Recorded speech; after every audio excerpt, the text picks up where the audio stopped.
আজকে যদি মহাসম্মানিত সাহাবায়ে কিরাম ওনাদের যুগ থাকতো, অর্থাৎ সম্মানিত খিলাফত যদি জারি থাকতো, তাহলে বাংলার ইহুদি মিজানুর রহমান আজহারীর গর্দান ছিন্ন হয়ে যেত। তার কত বড় দুঃসাহস! প্রিয় নবীজি সাল্লাল্লাহু আলাইহি ওয়াসাল্লাম ওনাকে কাওবয় বলে। বিশ্বাস না হলে তাফসিরে জালালাইন খুলে দেখুন।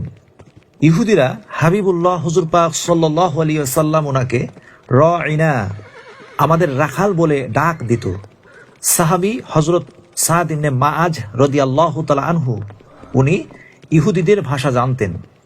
তাই তিনি যখন দেখলেন ইহুদিরা রাইনা শব্দ দিয়ে হাবিবুল্লাহ হুজুর পাক সাল্লাল্লাহু আলাইহি ওয়াসাল্লাম ওনাকে তুচ্ছ তাচ্ছিল্য করছে, ওনার শানের অবমাননা করছে, তখন হযরত সাদ ইবনে মাআজ রাদিয়াল্লাহু তাআলা আনহু ইহুদিদের উদ্দেশ্য করে বললেন, হে আল্লাহর দুশমনেরা, তোমাদের প্রতি মহান আল্লাহ পাক ওনার লানত, যে সত্তার হাতে আমার প্রাণ, ওনার কসম করে বলছি, যদি তোমাদের কাউকে আর কোনোদিন এই শব্দটি হাবিবুল্লাহ হুজুর পাক সাল্লাল্লাহু আলাইহি ওয়াসাল্লাম ওনার শানে বলতে শুনি, তাহলে আমি তার গর্দান উড়িয়ে দিব।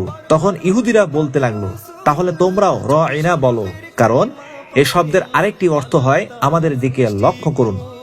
তখনই মহান আল্লাহ পাক উনি আয়াত শরীফ নাজিল করে জানিয়ে দিলেন, ইয়া আইয়ুহাল্লাযীনা আমানু লা তাকুলু রাইনা ওয়া কুলু উনজুরনা ওয়াসমাউ ওয়ালিল কাফিরিনা আযাবুন আলীম। হে মুমিনগণ, তোমরা রাইনা বলো না, বরং উনজুরনা বলো এবং শুনতে থাকো, আর কাফিরদের জন্য রয়েছে বেদনাদায়ক শাস্তি। সূরা আল বাকারা আয়াত শরীফ 104। তাহলে বলুন, বাংলার ইহুদি মিজানুর রহমান আজহারীর কি শাস্তি হওয়া উচিত?